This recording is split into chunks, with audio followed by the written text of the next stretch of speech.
जी बच्चा पार्टी, तो आज ये ज्योमेट्रिकल ऑप्टिक्स स्टार्ट करने जा रहे हैं। ज्योमेट्रिकल ऑप्टिक्स को हम लोग करेंगे, पहले बेसिक लेवल से एडवांस लेवल तक लेके जाना है और इसको पार्ट वाइज डिस्कस होगा।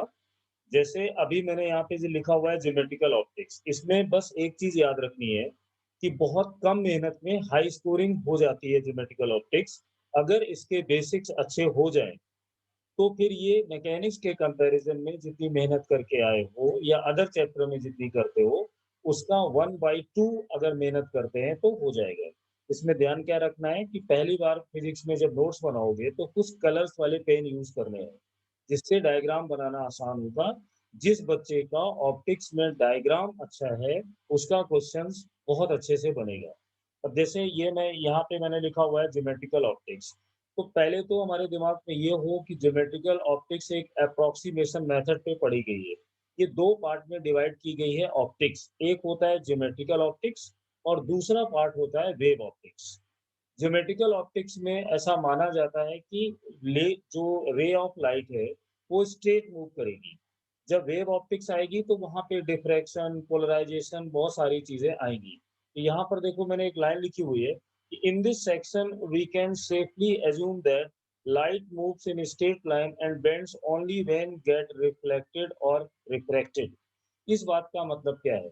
जिन यानी अभी जिस पोर्शन पे आप बात करने जा रहे हो, मेरे सामने ये स्क्रीन है, मुझे दिखाई दे रहा है, कॉपी आपको दिखाई दे रही है, रेनबो दिखाई देते हैं, आप स्काई ब्लू दिखाई दे रहा है। यानी जनरल वर्ड में जो चीजें हम देखते हैं, उसमें हम लोग ऑप्टिक्स का यूज करते हैं। तो यहाँ पर अभी ये जंक्शंस माना गया है कि लाइट बिल्कुल स्ट्रेट चलेगी। ये ठीक है कि आगे जब वेव ऑप्टिक्स में जाएंगे तो न्यूटन की थ्योरी को हाइगेंस ने रॉन्ग प्रूव किया था। वो आगे जब पढ़ेंगे तब बात करेंगे। अभी हम लोग न्यूटन की थ्योरी के अकॉर्डिंग ही जा रहे हैं। तो इसमें अभी ये माना जाएगा कि लाइट तभी बेंड हो सकती है, तभी अपने डाइवर्जन ले सकती है जब उसमें रिफ्लेक्शन या रिफ्रैक्शन का फिनोमेना होगा। अदरवाइज हम लोग लाइट को स्ट्रेट कंसीडर करेंगे इस एजम्पशंस के साथ, क्योंकि हर चैप्टर में कोई ना कोई एजम्पशंस लेके हमने पढ़ा है शुरुआत से। दूसरा, जैसे यहाँ पे मैंने लिखा a ray of light is straight line path, transfer of light arrow indicate the flow of light energy. इन बातों का क्या मतलब है? तो उससे पहले हम लोग थोड़ी सी बात यहाँ पे करते हैं स्पेक्ट्रम ऑफ इलेक्ट्रोमैग्नेटिक वेव। एक चीज, ऑप्टिक्स इलेक्ट्रोमैग्नेटिक स्पेक्ट्रम का ही एक पार्ट होता है। जैसे जब हम लोग 11th में थे तो वहां पर वेव मोशन पढ़ा था। कोई भी वेव जब चलती है तो उसको मीडियम की जरूरत पड़ती है, ऐसा मैंने पढ़ा था। मैकेनिकल वेव, वेव के दो कैटेगरी बताए गए थे। Mechanical wave number one, number two तो दूसरी इलेक्ट्रोमैग्नेटिक वेव। मैकेनिकल वेव को मीडियम की जरूरत पड़ती थी, लेकिन इलेक्ट्रोमैग्नेटिक वेव को मीडियम की जरूरत नहीं पड़ती है। और इलेक्ट्रोमैग्नेटिक वेव एक कंप्लीट चैप्टर है जो हम लोग पढ़ेंगे मैग्नेट के बाद। अभी उसकी ज्यादा बात नहीं करनी है, यहाँ पे सिर्फ मैं इतना बोलूंगा कि अगर एक चार्ज को एक्सिलरेट कराया जाए, यानी वो एक्सिलरेटेड मोशन करे, तो इलेक्ट्रिक फील्ड को जनरेट करता है, मैग्नेट फील्ड को जनरेट करता है और प्लस रेडिएशन भी करता है। ऐसे जब वो रेडिएशन करता है तो वहां से एक वेव निकलती है जिसको इलेक्ट्रोमैग्नेटिक वेव बोला जाता है। इलेक्ट्रोमैग्नेटिक वेव को मीडियम की जरूरत नहीं होती है। फॉर एग्जाम्पल, अगर हम लोग एक रूम में खड़े हो जाएं, 10-15 लोग आपस में हों, वहां पर अगर वैक्यूम क्रिएट कर दिया जाए तो हम एक दूसरे को देख तो सकते हैं पर सुन नहीं सकते। अगर सारे लोग शोर मचाएं, एक रूम में जाके इकट्ठे हो गए और बातें कर रहे हैं, तो मैं सेकंड पर्सन को देख सकता हूँ, वो मुझे देख सकता है, पर सुनाई नहीं देगा। ऐसा क्यों? क्योंकि सुनाई देना मतलब साउंड वेव, साउंड वेव का मतलब मैकेनिकल वेव। तो मैकेनिकल वेव को मीडियम चाहिए। मैंने रूम में वैक्यूम बनाया हुआ है तो साउंड तो मेरे पास नहीं आएगी।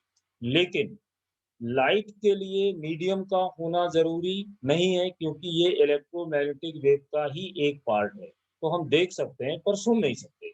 ज्यादा इलेक्ट्रोमैग्नेटिक वेव में नहीं जाना है। जब पढ़ेंगे तब इलेक्ट्रोमैग्नेटिक वेव का एक स्पेक्ट्रम होता है। स्पेक्ट्रम का मतलब जो इलेक्ट्रोमैग्नेटिक वेव निकलती है इलेक्ट्रिक और मैग्नेटिक कंपोनेंट बनाते हुए, उस पर अभी बात नहीं करनी है। उसमें कितने कंस्टिट्यूट, कितनी वैरायटी शामिल होती है, वो जैसे मैंने यहाँ पे लिखी है। एक होती है रेडियो वेव। रेडियो वेव की अगर वेव लेंथ की बात करें तो वो 1 मीटर होती है। माइक्रोवेव का जो वेवलेंथ है वो 10 टू दी पावर -3 मीटर का होता है। इसी टाइप से जैसे हम लोग यहाँ पर आ जाते हैं इंफ्रारेड, और इंफ्रारेड ये लिखा हुआ है। उसके बाद ये विजिबल रीजन अपने टारगेट में है। जैसे विजिबल रीजन जब स्टार्ट होता है तो वेवलेंथ हम लोग जनरली मानते हैं 7 की 800 एंगस्ट्रॉम, और उसके बाद अल्ट्रावायलेट रीजन शुरू होता है। अल्ट्रावायलेट शुरू होने से पहले यहाँ पर वेवलेंथ लेते हैं 3600 एंगस्ट्रॉम। बहुत ज़्यादा वैल्यूज़ हमें नहीं याद करनी है, पर जनरली अगर देखा जाए तो ये जो वैल्यू आती है यानी गामा रेज़ पर जाके 10 टू दी पावर -11 मीटर हो जाती है, या एक्स-रेज़ के पास आते हैं तो 10 टू दी पावर -9 मीटर के आसपास है। मुझे इस स्पेक्ट्रम पे नहीं जाना है। मेरे कहने का मतलब है कि अगर आने वाली लाइट की वेवलेंथ 7800 एंगस्ट्रॉम और 3600 एंगस्ट्रॉम के बीच में है, तो उस रीजन में हम चीज़ों को देख पाते हैं। यानी ये वो विज़ुअल लाइट है, या मैं इसको बोल सकता हूँ कि एक विज़ुअल रीजन है, जिस पर हमें चीज़ें दिखाई देती हैं। तो अपने इस ज्योमेट्रिकल ऑप्टिक्स वाले टॉपिक में हम लोग इस इलेक्ट्रोमैग्नेटिक स्पेक्ट्रम का कौन-सा पार्ट स्टडी करेंगे जिसमें चीज़ें दिखाई देंगी?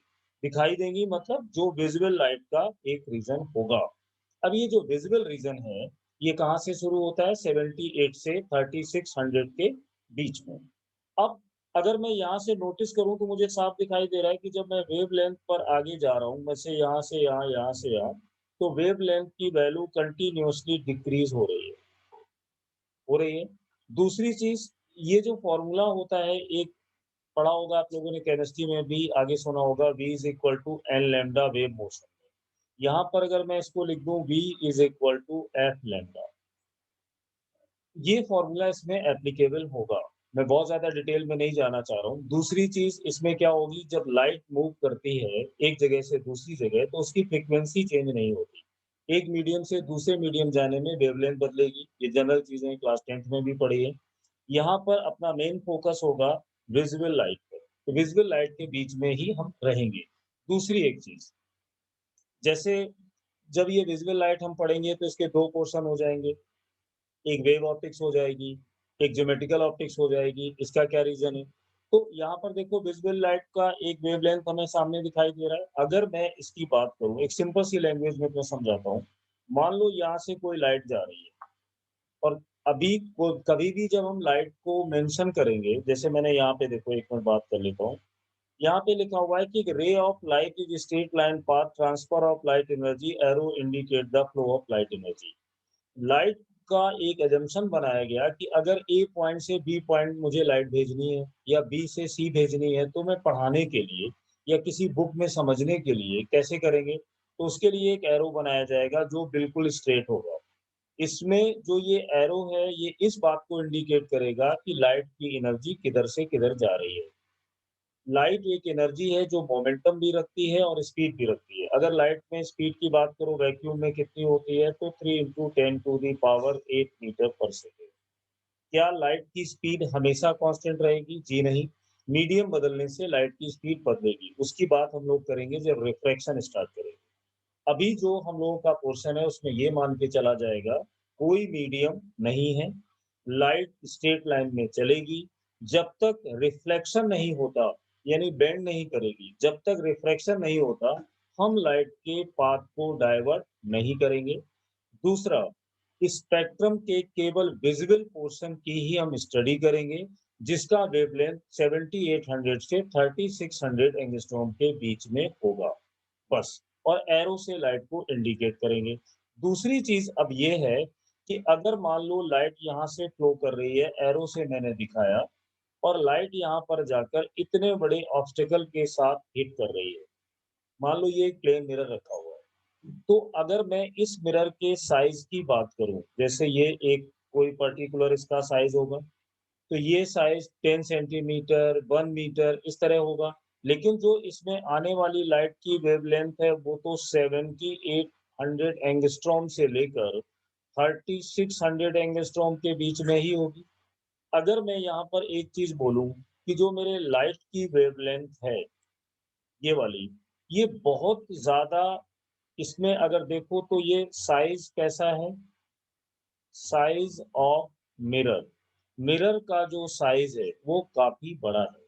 जब लाइट किसी ऐसे ऑब्स्टेकल से टकराती है या हिट करती है जिसका साइज लाइट की वेवलेंथ के साइज में बहुत ज्यादा होता है, तो ये फिनोमिना हम लोग पढ़ते हैं ज्योमेट्रिकल ऑप्टिक्स।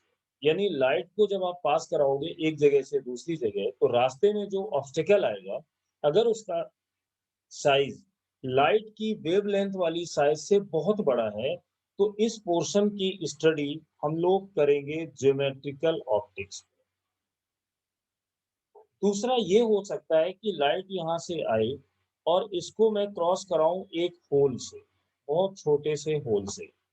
होल कैसा हो, होल का साइज कैसा हो, तो यहाँ पर जो आने वाली लाइट है उसका वेवलेंथ अगर ज्यादा है किससे, साइज ऑफ होल, मोटा मोटी ऐसे ही समझ लो, आगे वेव ऑप्टिक्स में और डिटेल में बात करेंगे। अगर लाइट पास हो रही है एक ऐसे होल से जिसमें लाइट का वेवलेंथ ज्यादा है लेकिन पास होने वाले होल का वेवलेंथ बहुत कम है, तो पूरी लाइट तो क्रॉस नहीं हो पाएगी। यानी अब इसमें मुझे समझ में आ रहा है कि अगर ये एक बंडल ऑफ एनर्जी पूरा आया, एक रे मैंने बनाई, इस होल से पास कराया, तो कुछ लाइट तो पास कर गई लेकिन कुछ इस ऑब्स्टेकल में फंस जाएगी। तो फंस जाएगी मतलब ये वापस भी जाएगी, इधर उधर भी जाएगी। इस फिनोमिना को हम लोग बोलते हैं डिफ्रैक्शन। लाइट का अपने पाथ से डेविएट हो जाना, तो वो डिफ्रैक्शन होगा, पोलराइजेशन होगा, बहुत सारी चीजें होंगी। तो इस पोर्शन को, इस टाइप की सिचुएशन को जब हम स्टडी करेंगे तो वो मेरा बोला जाएगा पोर्शन वेव ऑप्टिक्स। तो ऑप्टिक्स की स्टडी दो पार्ट में होती है, एक ज्योमेट्रिकल में और एक वेव में। ज्योमेट्रिकल का मतलब लाइट जहां से टकराएगी उसका साइज बड़ा होगा, और वेव ऑप्टिक्स का मतलब हुआ जहां पे लाइट टकराएगी उसका साइज छोटा होगा, तो वो आएगी वेव ऑप्टिक्स में। और स्पेक्ट्रम में विजिबल लाइट की भी बात हो गई। दूसरी चीज, अब इसमें अब चलते हैं नेक्स्ट पॉइंट। ये जो अभी हमने डिस्कस किया एक सिंपल सा इंट्रोडक्शन था, मैं जल्दी जल्दी ऐसे ही बता देता हूँ कि लाइट को हम लोग पढ़ने जा रहे हैं एजम्पशंस के साथ। रिपीट कर रहा हूँ, जब तक मैं रिफ्लेक्शन पढ़ाऊंगा तब तक ये मानूंगा कि लाइट सीधी चल रही है, तब तक नहीं मुड़ेगी जब तक कोई ऑब्स्टेकल ना आए। वो भी कैसा ऑब्स्टेकल आएगा, जिसका साइज लाइट की वेवलेंथ से काफी बड़ा होगा। छोटा होगा तो वेव ऑप्टिक, जिसकी बात मुझे अभी नहीं करनी है। और लाइट का वो पोर्शन मैं पढ़ूंगा जो विजुअल रीजन है। विजुअल रीजन वो है जिससे हम चीजों को देखते हैं, उसकी वेवलेंथ 7800 से 3600 होती है। और जब मैं इसमें वेवलेंथ के पूरे विजुअल रीजन में लेफ्ट से राइट जाता हूं तो वेवलेंथ की वैल्यू कम होती है। और लाइट की वैक्यूम में speed 3 into 10 to power 8 metre पर सेकेंड है।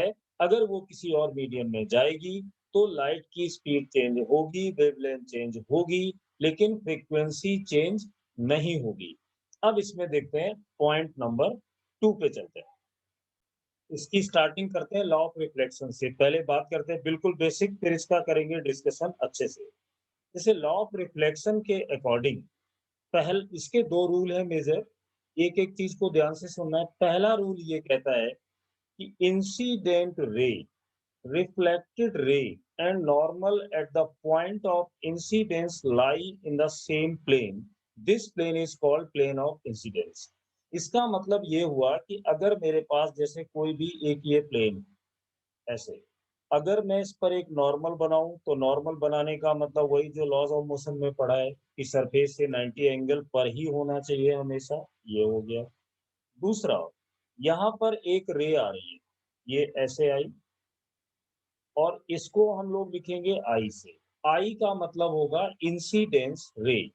अब इसने कहा है, और जो एक रिफ्लेक्टेड रे होगी वो ऐसे जाएगी, जिसको लिखूंगा मैं आर से। तो पहला रूल क्या कहता है, incident ray, reflected ray and normal at the point of incidence lie in the same plane. ये एक ही पॉइंट पर तीनों बनाए गए। सेम प्लेन का मतलब क्या है, अगर मैं एक्स वाई प्लेन ले रहा हूं तो ये एक्स वाई में है, यानी नॉर्मल, इंसिडेंस और रिफ्लेक्टेड तीनों एक्स वाई प्लेन में ही होंगे। जेड को यहाँ बनाने की कोई जरूरत नहीं है। सेम प्लेन का मतलब ये है। दूसरा, इसी को बोलते हैं this plane is called plane of incidence, यानी एक्स वाई हो सकता है, जेड वाई हो सकता है, जेड एक्स हो सकता है, पर तीनों एक्सिस यूज नहीं होगी। यानी आई, एन और आर तीनों एक्स वाई में है तो तीनों एक्स वाई में ही होंगे। दूसरा रूल इसका कहता है the angle of incidence and angle of reflection are equal. अब इसकी बात को समझो। पहली चीज ये कि जब मैं एंगल ऑफ इंसिडेंस बनाऊंगा तो लूंगा कहाँ से, एंगल ऑफ रिफ्लेक्शन बनाऊंगा तो लूंगा कहाँ से। फर्स्ट रूल, जो भी एंगल ऑफ इंसिडेंस का मेजरमेंट होगा वो देखिए मैं नॉर्मल के साथ मैंने आई बनाया, और यहाँ पर जो एंगल ऑफ रिफ्लेक्शन होगा आर, ये है एंगल ऑफ इंसिडेंस। तो एंगल ऑफ इंसिडेंस और एंगल ऑफ रिफ्लेक्शन दोनों हमेशा इक्वल होंगे। Most important thing is that ये जो एंगल आई है वो नॉर्मल और इंसिडेंट रे के बीच का है। एंगल आर नॉर्मल और रिफ्लेक्टेड रे के बीच का एंगल है। यानी ऐसा नहीं है कि एंगल कोई यहाँ से लेना शुरू कर दो कि ये आर है, ये लोगे तो गलत, यहाँ से लोगे तो भी गलत। एंगल हमेशा नॉर्मल से ही मेजर करेंगे, ये बात ध्यान रखना है पूरे क्वेश्चंस में। ठीक। दूसरी चीज अब इसमें एक और समझना है कि जब रिफ्लेक्शन होता है तो क्या रिफ्लेक्शन नहीं होता है। तो यहीं पे एक डिस्कशन का पॉइंट है कि जैसे मान लो तुम्हारे पास एक सरफेस था, मैंने इस सरफेस के पीछे यहाँ पे पॉलिश कर दिया। ये पॉलिश क्यों किया? क्योंकि लाइट जब एक नॉर्मल यहाँ पे बनाओगे और कोई भी रे एक ऐसी डालोगे जो एंगल आई पर आएगी जिसको बोलते हैं इंसिडेंट रे, तो ऐसा कभी नहीं होगा कि लाइट का कोई भी पोर्शन दूसरे मीडियम में ना जाए। तो अब दूसरे मीडियम में भी लाइट का कुछ पोर्शन जाएगा जिसको स्मॉल आर यानी रिफ्रैक्टेड रे हम बोलेंगे। जब लाइट एक मीडियम से दूसरे मीडियम में जाती है तो उसका पाथ भी डेविएट होता है। वो सारी बातें करेंगे रिफ्लेक्शन में। फिलहाल यहाँ पर मैं ये कहना चाह रहा हूँ कि जब लाइट किसी मीडियम पर पड़ती है तो उसका कुछ पार्ट उसी मीडियम में वापस आ जाता है, कुछ पार्ट दूसरे मीडियम में चला जाता है। तो दूसरे मीडियम में जाएगा उसको बोलेंगे रिफ्लेक्शन, और जो सेम मीडियम में वापस आएगा उसको बोलेंगे रिफ्लेक्शन। लेकिन अगर ऐसा हो रहा है कि मान लो more than 90%, more than 90% light अगर उसी मीडियम में वापस आ जाती है तो हम लोग बोलेंगे रिफ्लेक्शन हो रहा है। और अगर मोर देन 90% लाइट दूसरे मीडियम में चली जाती है तो हम बोलेंगे रिफ्लेक्शन हो रहा है। मैंने दूसरे मीडियम में लाइट ना जाए इसकी वजह से इस वाले डायग्राम में ध्यान से देखो, यहाँ पे एक पॉलिश किया हुआ है। ये पॉलिश क्या करेगी? लाइट को दूसरे मीडियम में जाने से रोकेगी। तो मैं ये मान सकता हूँ कि मैंने इस टाइप से पॉलिश कर दी कि 98% या 99% लाइट इसी मीडियम में वापस आ गई, और 1% के आसपास लाइट दूसरे मीडियम में चली गई। तो कहने का मतलब ये है कि जब मोर देन 95-98% उसी मीडियम में आ गई तो इसको बोलेंगे कि आपका रिफ्लेक्शन हो रहा है। तो जब भी इस टाइप के क्वेश्चन होंगे देखोगे मिरर वगैरह में एक तरफ पॉलिश होगी और जो दूसरी तरफ का सरफेस है जहां पर कोई पॉलिश नहीं है, लाइट आराम से रिफ्लेक्ट होके आ रही है, उसको बोलेंगे रिफ्लेक्शन। पॉलिश नहीं है तो दूसरे मीडियम में जाने के चांसेस है, तो रिफ्लेक्शन। अभी अपना टारगेट रिफ्लेक्शन है तो मैं ये मान के ही चलूंगा कि मोर देन 90% उसी मीडियम में वापस आ रही है। तो ये रिफ्लेक्शन का एक पॉइंट हो गया कि क्या रिफ्लेक्शन और रिफ्रैक्शन दोनों साथ में होते हैं? Yes, always yes. पर अमाउंट ऑफ लाइट पर डिपेंड करता है कि आप किस चीज पर फोकस करोगे और किस पर फोकस नहीं करोगे। अगर उसी मीडियम में वापस आ रही है मेजॉरिटी ऑफ लाइट तो रिफ्लेक्शन स्टडी करोगे, और अगर दूसरे मीडियम में जा रही है तो रिफ्रैक्शन स्टडी करोगे। तो एक पॉइंट तो ये हो गया। दूसरी चीज इसमें एक और है। जैसे यहाँ पर बोला जाता है कि ये एक ही प्लेन में लाई करेंगे, तो क्या इससे हम कुछ और पढ़ सकते हैं? इसका मतलब ये है कि जैसे मान लो मैंने यहाँ पर एक नोट करके लिखा ऐसे, पहले लिखा रिफ्लेक्टेड रे, यहाँ लिखा डॉट प्रोडक्ट, ऐसे क्वेश्चन बन जाते हैं इस पर। इंसिडेंट रे, और यहाँ पे लिखा नॉर्मल रे, और आगे मैं जानना चाहता हूँ कि इसकी वैल्यू क्या आएगी। तो तुम्हें ये सोचना पड़ेगा कि आई और एन, अगर आई एक्स में है, नॉर्मल वाई डायरेक्शन में है, तो इन दोनों का क्रॉस प्रोडक्ट करोगे तो क्या आएगा? अगर मैं मान लूं कि x, देखो मुझे ये पता है कि इंसिडेंस, नॉर्मल और रिफ्लेक्टेड तीनों एक ही प्लेन में होंगे, यानी एक्स वाई में होंगे या जेड एक्स में होंगे या जेड वाई में होंगे। अगर मैं मान लूं कि इंसिडेंट रे आई में था, नॉर्मल वाई में था, तो जब इसका क्रॉस प्रोडक्ट किया तो क्या कह पाया? यानी अगर थोड़ी देर के लिए आई कैप और नॉर्मल को जे कैप, तो आई क्रॉस जे अगर करेंगे तो यहाँ से अपन लोग के पास क्या मिलेगा? के कैप। अब ये जो रिजल्टेंट है, ये रिजल्टेंट एक्स और वाई में ही होगा। ऐसा क्यों? अगर मेरा इंसिडेंट रे एक्स एक्सिस पर है, नॉर्मल वाई एक्सिस पर है, तो जो रिफ्लेक्टेड रे है वो भी एक्स वाई में ही होगा, जेड में तो चांस ही नहीं है क्योंकि डेफिनेशन साफ कहती है एक ही प्लेन में होंगे। तो यहाँ के कैप आया, अब आर की वैल्यू आप आई कैप लो या आपकी मर्जी इसको जे कैप लो। दोनों ही केस में आई का या जे कैप का के कैप के साथ जो एंगल बनेगा वो 90 बनेगा। और डॉट प्रोडक्ट का मतलब क्या है? cos 90 A dot B equal A magnitude of B and cos theta, theta 90 रखोगे तो जीरो आ जाएगा। तो कहने का मतलब ये है कि अगर मैं रिफ्लेक्टेड रे और इंसिडेंट रे और ये क्रॉस प्रोडक्ट लिखा हुआ है तो इसका वैल्यू जीरो ही आएगा। मान लो किसी ने ऐसे लिख दिया, इंसिडेंट रे लिखा और यहाँ पर लिख दिया आई क्रॉस आर, अब कितना आएगा? अब आई और आर इंसिडेंट और रिफ्लेक्टेड का जो क्रॉस प्रोडक्ट आएगा वो एक्स वाई प्लेन में, अगर तुम्हारा प्लेन ऑफ रिफ्लेक्शन है तो आई क्रॉस आर का जो क्रॉस प्रोडक्ट होगा वो जेड में जाएगा, और अगर वाई और एक्स में है तो जेड में जाएगा, वाई और जेड में है तो एक्स में जाएगा, और एक्स जेड है तो वाई में जाएगा। क्रॉस प्रोडक्ट तो परपेंडिकुलर आता है, तो आई उसी प्लेन में होगी। तो यहाँ से भी अगर मैं इसको ऐसे भी निकालूं, इसकी जगह नॉर्मल कर लो, चलो यहाँ पे नॉर्मल, तो ये भी जीरो आएगा। इसी टाइप से मान लो यहाँ पर लिखा हुआ है इंसिडेंट रे और cross product normal into cross, तो ये भी जीरो आएगा।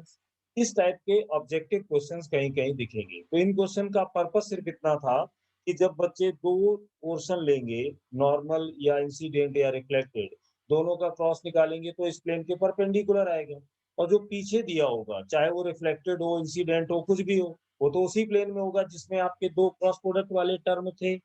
तो दोनों के बीच में एंगल 90 आ जाएगा, तो इसका आंसर हमेशा जीरो आएगा। इसको बताने का पर्पज ये था कि तुम्हारे माइंड में ये क्लियर हो जाए, जब भी लॉ ऑफ रिफ्लेक्शन के डायग्राम बनाओगे तो प्लेन एक ही रखोगे, दूसरे प्लेन में नहीं जाओगे। और एंगल ऑफ इंसिडेंस और एंगल ऑफ रिफ्लेक्शन हमेशा इक्वल होंगे, जिनका एंगल हमेशा नॉर्मल से ही लिया जाएगा। अच्छा, और डिस्कशन करते हैं थोड़ा, एक पॉइंट और। जैसे कभी कभी एक, आगे जब प्रिज्म वगैरह पढ़ोगे तो वहां पर एक वर्ड यूज किया जाएगा, नॉर्मल इंसिडेंस। ऐसे एक नॉर्मल इंसिडेंस बोलेंगे। कभी कभी एक टर्म आएगा, स्पेशली ये प्रिज्म में ज्यादा आता है, ग्रेजिंग इंसिडेंस। इन बातों का क्या मतलब होगा? नॉर्मल इंसिडेंस का मतलब ये है कि जैसे मान लो अपन लोग के पास कोई मिरर वगैरह जब हम पढ़ेंगे तो सबसे पहले तो एक नॉर्मल बनाएंगे ये। अब नॉर्मल इंसिडेंस का मतलब क्या है? नॉर्मल का मतलब है कि जो इंसिडेंट रे है वो नॉर्मल के साथ में ही आ रही है, और ये आई तो इसने एंगल कितना बनाया? सरफेस के साथ बनाएगा 90। यहाँ पर तुम गलती कर सकते हो। लेकिन अगर मैं पूछूं कि एंगल ऑफ इंसिडेंस कितना है, तो तुम्हारे दिमाग में आना चाहिए कि सर ने बोला था एंगल ऑफ इंसिडेंस हमेशा नॉर्मल से बनाना, सरफेस से नहीं। तो नॉर्मल के ऊपर ही आई है, मतलब ये एंगल तो जीरो हो गया। और लॉ ऑफ रिफ्लेक्शन ये कहता है कि जिस एंगल पर रे आएगी उसी पर जाएगी भी। तो एंगल ऑफ रिफ्लेक्शन कितना होना चाहिए? जीरो। तो इसका मतलब क्या हुआ कि लाइट उसी पाथ को ट्रेस कर जाएगी जिससे कि वो आई थी, क्योंकि आने का एंगल भी जीरो, जाने का भी एंगल जीरो। तो ये तभी पॉसिबल है कि जब रे का आना और जाना दोनों एक ही पाथ पर हो। तो हम लोग कह सकते हैं कि incident light will retrace our path. एक तो ये, अब ग्रेजिंग इंसिडेंस का मतलब क्या होता है? जैसे मान लो फिर मैंने एक सरफेस बनाया, अब यहाँ पर एक नॉर्मल बनाओगे ऐसे। कभी भी ग्रेजिंग वर्ड आए तो समझ लेना कि टेंजेंशियली तुम्हें रे को डालना होगा, यानी ये रे ऐसे आएगी, ये गई। फिर एक बात, ये रे क्या बता रही है? रे का एरो क्या बता रहा है कि लाइट की जो एनर्जी है वो लेफ्ट से राइट में फ्लो कर रही है। तो ग्रेजिंग इंसिडेंस का मतलब हुआ टेंजेंशियली लाइट का पड़ना। जैसे पानी किसी सरफेस पे फ्लो करता है ना, तो वो टेंजेंशियली जाता है। अब मैंने पूछा कि बताइए एंगल ऑफ इंसिडेंस क्या है, तो सरफेस के साथ नहीं, गलती कर जाओगे, कुछ बच्चे यहाँ जल्दी में जीरो लिख जाते हैं। जीरो का मतलब है तुमने सरफेस के साथ बनाया, पर एंगल किसके साथ बनाना है? नॉर्मल के साथ। तो देखिए 90 आएगा। तो एंगल ऑफ इंसिडेंस लेंगे 90। मेरे बताने का पर्पज ये था कि क्वेश्चन में अगर कहीं ग्रेजिंग इंसिडेंस टाइप का वर्ड यूज हो रहा है तो समझ लेना एंगल ऑफ इंसिडेंस 90 तुम्हें दिया जा रहा है। लॉ ऑफ रिफ्लेक्शन ये कहता है तो ये एंगल भी 90 होगा। मतलब ये लाइट अगर ग्रेजिंग इंसिडेंस में आ रही है तो ग्रेजिंग इमरजेंस में ये जाएगी भी। और लाइट की इस तरह की कंडीशन में कोई स्पीड वगैरह चेंज नहीं होती।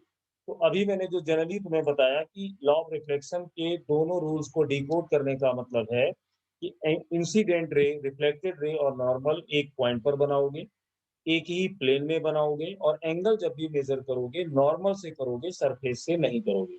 एंगल आई और आर हमेशा इक्वल होंगे। रिफ्लेक्शन के केस में जब लाइट ज्यादा से ज्यादा उसी मीडियम में वापस जाएगी तो वो रिफ्लेक्शन का फिनोमिना होगा। स्पीड वेवलेंथ की बातें अभी यहाँ पे नहीं कर रहे हैं क्योंकि उसकी जरूरत हमें नहीं पड़ेगी। ग्रेजिंग इंसिडेंस का मतलब होगा एंगल ऑफ इंसिडेंस 90 दिया हुआ है और एंगल ऑफ रिफ्लेक्शन की वैल्यू भी 90 दी गई है। अब हम लोग इसी लॉ ऑफ रिफ्लेक्शन पे कुछ क्वेश्चंस करेंगे कोऑर्डिनेट बेस्ड, उसके बाद फिर आगे चलेंगे। तो अब आगे चलते हैं problem on law of reflection.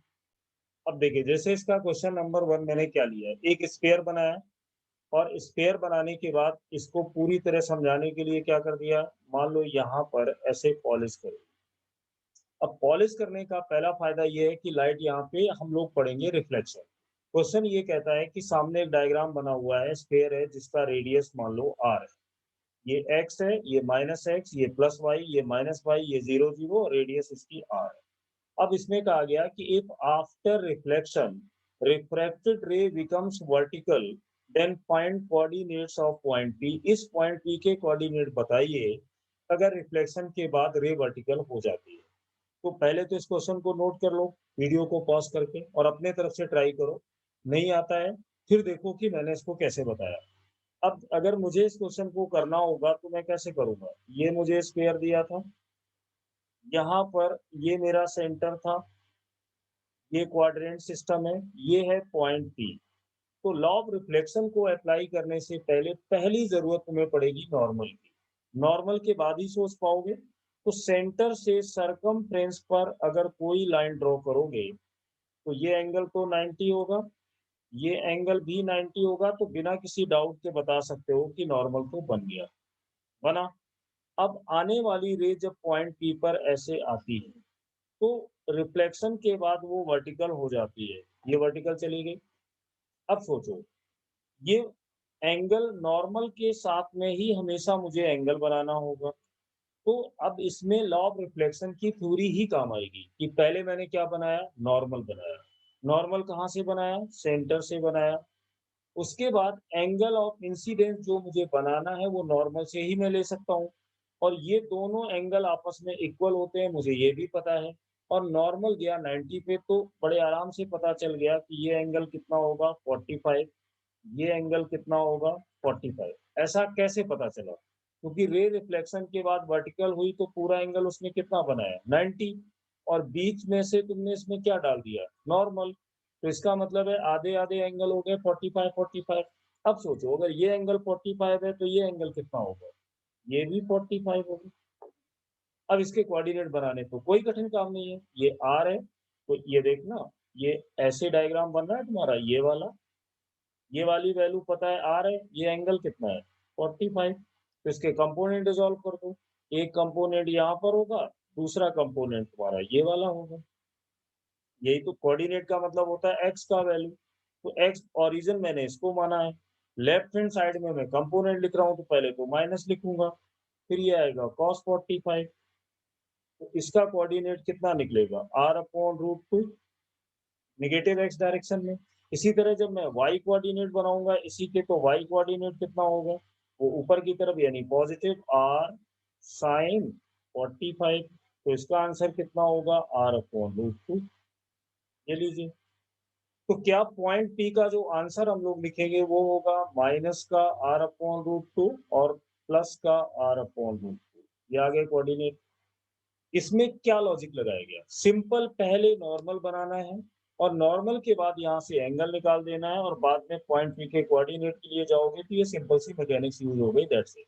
अब इसी टाइप से एक क्वेश्चन नंबर 2 देखो। अब जैसे क्वेश्चन नंबर 2 बना दिया, कुछ नहीं थोड़ा सा वेरिएशन किया, सेम डायग्राम है, पॉलिश भी यहाँ पर है, पॉलिश का मतलब रिफ्लेक्शन होगा। क्वेश्चन में बोला गया है कि if after reflection reflected ray makes an angle 60 degree from incident ray, find the coordinate।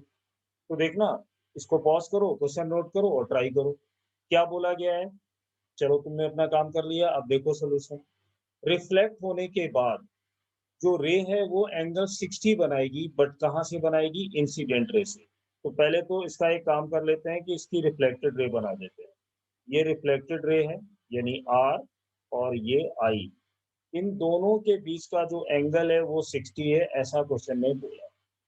पर अपना लॉ ऑफ रिफ्लेक्शन ये कहता है कि जब भी एंगल मेजरमेंट करो, रिफ्लेक्शन का कोई भी क्वेश्चन करो, the first requirement is normal. Normal बनेगा सी से। तो जब हम लोग इसका नॉर्मल बनाएंगे तो ये देखो सी से ऐसे जाएगा, ये हो गया नॉर्मल, और नॉर्मल हमेशा सरफेस से 90 एंगल बनाएगा। नॉर्मल बनते ही तुम्हें ये पता चल गया कि दोनों के बीच का एंगल 60 था, पर एंगल आई और आर तो इक्वल होते हैं, ये रूल कहता है। तो ये वाला एंगल आधा कितना हुआ? 30 डिग्री। ये वाला एंगल आधा कितना हुआ? 30 डिग्री। तो यहाँ पे तुरंत मालूम पड़ गया ना कि ये एंगल भी 30 डिग्री होगा। अब इसके कोऑर्डिनेट बनाने का सेम प्रोसेस फॉलो कर लो कि एक्स डायरेक्शन में अगर जाओगे तो कितना होगा? Minus R cos 30 degree. और y डायरेक्शन में कोऑर्डिनेट निकालने जाओगे तो कितना होगा? r sin 30 degree. तो इसके जो कोऑर्डिनेट आएंगे वो minus under root 3r/2 and comma लगा के लिखोगे r/2, और इसके ये कोऑर्डिनेट बन गए। तो इसमें क्या था? बिल्कुल सेम क्वेश्चन था। वैसे बहुत सारे क्वेश्चन बनाए जा सकते हैं कि वर्टिकल हो जाती है, इतना एंगल आ गया, उतना एंगल आ गया, और ये कोऑर्डिनेट निकालते चले जाओगे फटाफट। अब इसी में थोड़ा सा और अच्छा वाला क्वेश्चन देखो। अब जैसे क्वेश्चन नंबर 3 में थोड़ा सा चेंज किया। यहाँ पे देखो एक ये पैराबोला टाइप का दिख रहा है जिसकी इक्वेशन तुम्हें दी गई है x equal Y square given. यहाँ पर ये पॉलिश की गई है जिससे साफ पता चल रहा है कि ऊपर वाला सरफेस रिफ्लेक्टिंग सरफेस है। बोला गया है कि इफ रे becomes vertical after reflection find coordinate of point P. अब इसको फिर से सॉल्व करना है, तो पॉज करो और ट्राई करो, फिर देखो। चलो, तुम लोगों ने कर लिया। अब इसमें जैसे ही मुझे करने का नंबर आया, मैंने देखा यार रे आ तो ये रही थी, प्रॉब्लम में बोला है कि रिफ्लेक्शन के बाद वर्टिकल हो जाती है, तो मैं ऐसे बनाऊंगा, ये गई होगी। लेकिन रॉ ऑफ रिफ्लेक्शन ये कहता है कि सबसे पहले नॉर्मल बनाइए। तो यहाँ से कहीं से एक सीधा लाइन खींचो जो एंगल 90 बनाएगा, ये तुम्हारा नॉर्मल होगा। अब इसमें जो नोटिस करने वाली चीज है वो ये है कि अगर मैं इस सरफेस से यहाँ से एक लाइन खींचूं, ये टेंजेंट, तो ये वाला जो नॉर्मल है इस टेंजेंट के साथ एंगल कितना बनाएगा? इधर से बोलूं या उधर से बोलूं, ये 90 होना चाहिए, तभी आप इसको नॉर्मल बोलोगे। नॉर्मल का मतलब है ये जो सरफेस है इसके साथ एंगल 90 होना चाहिए। यहाँ तक समझ गए? अब मुझे ये भी पता है कि नॉर्मल के साथ फिर वही चीज, एंगल ऑफ इंसिडेंस कहाँ से बनाओगे? नॉर्मल से। तो नॉर्मल का जो ये एंगल बनेगा वो बनेगा 45। ऐसा क्यों? क्योंकि रिफ्लेक्टेड रे इंसिडेंट रे के साथ वर्टिकल हो जाती है, मतलब ये जो पूरा एंगल था ये वाला, ये 90 था, तो ये 45 है, तो ये एंगल भी हमारा 45 होगा। हो गया। अब अगर ये 45 है इतना, और मुझे पता है कि इस सरफेस के साथ तो 90 है, तो बचा हुआ एंगल ये भी 45 होगा। कैसे पता चला? ये सरफेस था ऐसा, यहाँ पर तुमने नॉर्मल बनाया था एंगल 90 पर, ठीक। फिर एक इंसिडेंट रे बनाई तो ये एंगल रखा तुमने 45। तो जब ये पूरा 90 एंगल था तो यहाँ पे तो 45 ही बचा होगा। तो ये अगर एंगल 45 है तो इसी लाइन को आगे बढ़ाइए और यहाँ से देखिए, ये अगर 45 एंगल है तो ये भी 45 एंगल होगा। अब ध्यान से अगर देखो तो जब मैंने यहाँ पे एक ये पैराबोला बनाया था और ये मेरी एक्स एक्सिस थी, अगर पॉइंट पी का मैं स्लोप निकालना चाहूँ तो कैसे निकालूंगा? स्लोप निकालने का तरीका, ये टेंजेंट बनाओगे ऐसे। अब ये एंगल तुम निकाल चुके हो, कितना आ गया? 45 आ गया। तो स्लोप लिखने का तरीका क्या होता है? D Y over D X, जिसकी वैल्यू होती है टेन थीटा। थीटा यहाँ पर 45 है, तो डी वाई डी एक्स का वैल्यू मिल गया 1। मिला कि नहीं? मैं फिर रिपीट कर रहा हूँ। सबसे पहले मैंने नॉर्मल बनाया और कोशिश करी ये एंगल निकालने की, क्योंकि ये एंगल आ जाएगा तो मुझे नॉर्मल क्या मिल जाएगा? स्लोप मिल जाएगा। तो यहाँ से जो पूरा डायग्राम था एक बार रिपीट कर लो। ये नॉर्मल था, यस। यहाँ पर एक इंसिडेंट रे आई थी ऐसे, जो रिफ्लेक्शन के बाद परपेंडिकुलर हो गई थी, रिफ्लेक्टेड और इंसिडेंट। ये उतना क्लियर नहीं है, एक बार फिर से बना देता हूँ। नॉर्मल के साथ जब ये रे आई थी ऐसे, और रिफ्लेक्शन के बाद ये हो गई थी 90 डिग्री पर नॉर्मल। तो नॉर्मल के साथ ये एंगल बना था 45, और नॉर्मल हमेशा एंगल बनाता है सरफेस से 90, तो मुझे मालूम पड़ गया था कि ये मेरा 45 है। तो पॉइंट पी का स्लोप कितना होगा सामने लिखा हुआ है। इससे बेनिफिट क्या हुआ? अब मुझे एक इक्वेशन दी गई है। इक्वेशन दी गई है x इक्वल वाई स्क्वायर। अगर मैं इसको डिफरेंशिएट करूं x के रिस्पेक्ट में dx ओवर dx, और इसका होगा 2y dy ओवर dx। ये x के रिस्पेक्ट में है तो ये वैल्यू तो 1 आएगी। तो ये इक्वेशन अगर मैं इधर लिख दूं तो लेफ्ट हैंड साइड में मिला 1, यहाँ पर मिला 2y, और dy dx का वैल्यू मैं निकाल चुका हूँ, स्लोप से 1 आया तो यहाँ लिख दो 1। तो y का वैल्यू मुझे मिल गया 1/2। अब ये वाली जो इक्वेशन है x equal Y square y की जगह 1/2 रख दो, तो x की वैल्यू मिल गई 1/4। तो आ गए अपने कोऑर्डिनेट। तो कोऑर्डिनेट का जो आंसर हुआ वो कितना हुआ? x हुआ 1/4 और y कितना हुआ 1/2। ये कोऑर्डिनेट निकला है। इसमें क्या किया, थोड़ा सा ट्विस्ट कर दिया गया, एक इक्वेशन दे दी गई, टेंजेंट लगा दिया गया और वहां से निकल कर आ गया। इसी टाइप से चलो एक क्वेश्चन और करते हैं इसको, तब और क्लियरिटी बढ़ेगी। अब देखो थोड़ा सा वेरिएशन और किया क्वेश्चन नंबर 4 में। सेम क्वेश्चन है जो पीछे किया है, x इक्वल वाई स्क्वायर भी वही है, डायग्राम भी वही है। देखिए इसमें लिखा क्या है, इफ आफ्टर रिफ्लेक्शन रे deviates by 60 degree from its original path find coordinate of p। मतलब अब रिफ्लेक्शन के बाद जो रे है अपने ओरिजिनल पाथ से 60 डिग्री डेविएट हो जाती है, तो बताइए पॉइंट p के कोऑर्डिनेट्स क्या होंगे। तो कहने का मतलब ये है कि अगर ये मिरर नहीं होता तो रे ऐसे जाती, लेकिन डेविएट हो गई, ये जा रही है इधर, और ओरिजिनल पाथ के साथ मींस यहाँ से कितना एंगल बना रही है 60 डिग्री। अब 60 डिग्री अगर ये बना रही है, इसका मतलब ये है कि रिफ्लेक्टेड रे और इन दोनों के बीच का एंगल बचा हुआ है 120 डिग्री। कैसे पता?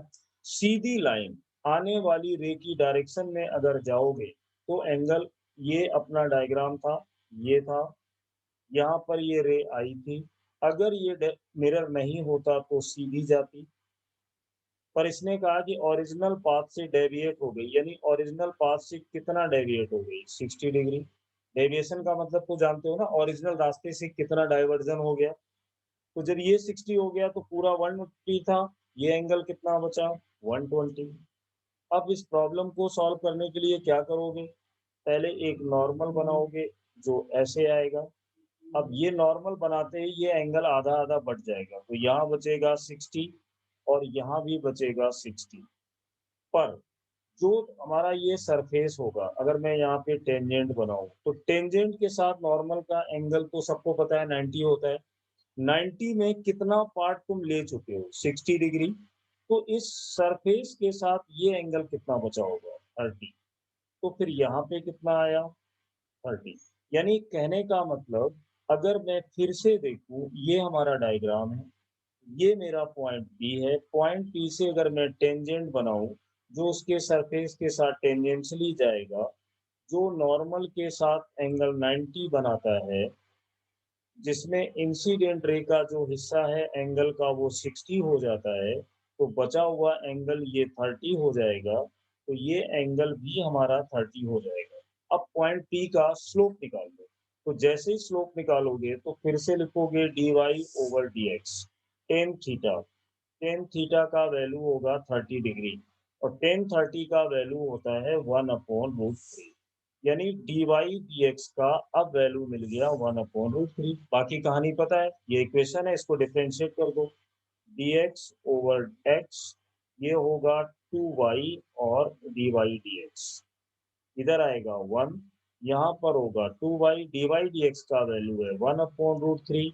तो y का वैल्यू अब मिला √3/2 मिला।